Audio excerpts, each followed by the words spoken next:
Good afternoon, members of the committee, as well as members of the CFS patient population. My name is Claudia Goodell, and I have CFS and fibromyalgia. I also have a bachelor's degree in psychology with a minor in American Sign Language and a master's degree in audiology. I'm an accomplished artist and a fit athlete. I've always considered myself a pioneer of change and have applied my influence in situations I believed required more forward thinking. I pushed to become the first female grocery sacker at the local Piggly Wiggly at the age of 16 and the first female in the high school weightlifting class. During graduate school, I initiated the addition of a course in counseling to be added to the curriculum for the audiology program.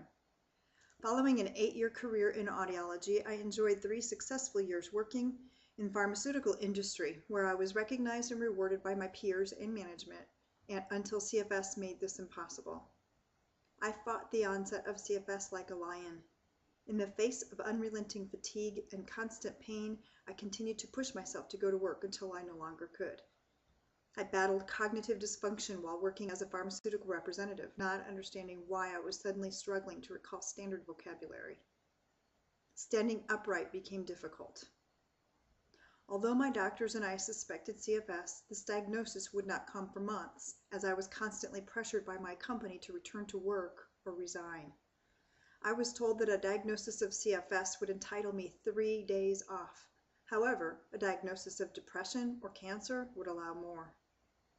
Exhausted, confused, and without a proper advocate, I was ill-equipped to wage the necessary battle against my employer for the long-term disability benefits that I should have been granted and that I was entitled to receive.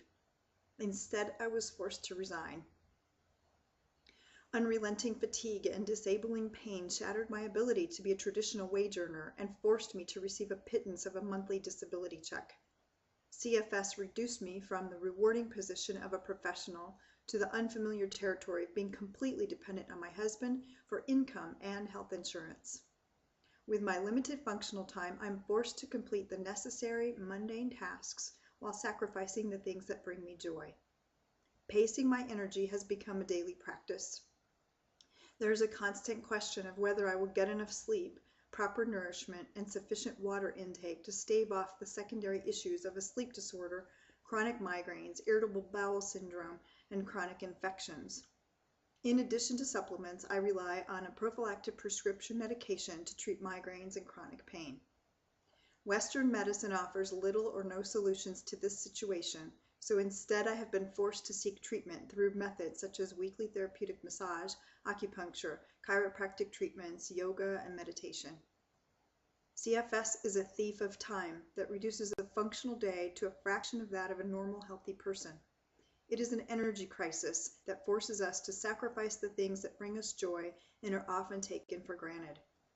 CFS has relegated 4 million Americans to be partial participants in life. It has stripped our ability to contribute, as well as forces us to be a drain on society. I am learning to accept CFS. However, I will wage war against the total lack of control over my own life. I'm a keen mind trapped in a dysfunctional body, treading in a society that is mostly unaware of CFS and the scope of its violation. Without public recognition of the scope of CFS, progress toward approved treatment options is hopeless. We must shake the ground enough to gain the necessary attention to solve CFS. We must provide public awareness messages to gain acceptance of CFS as a real illness with a biological basis. We must educate healthcare providers so that they are comfortable and competent in diagnosing and treating CFS. Proper research must be conducted to find the cause of CFS, as well as to develop safe and effective treatments for the disease. With regard to CFS, previous efforts made by the CDC have been static, and my hope is that with the new appointments to the federal health agencies, the ground beneath CFS will become more dynamic. So, although I am plagued with CFS and fibromyalgia, I am also a successful educator, an avid cyclist, an accomplished artist, a wife, a daughter, and a sister.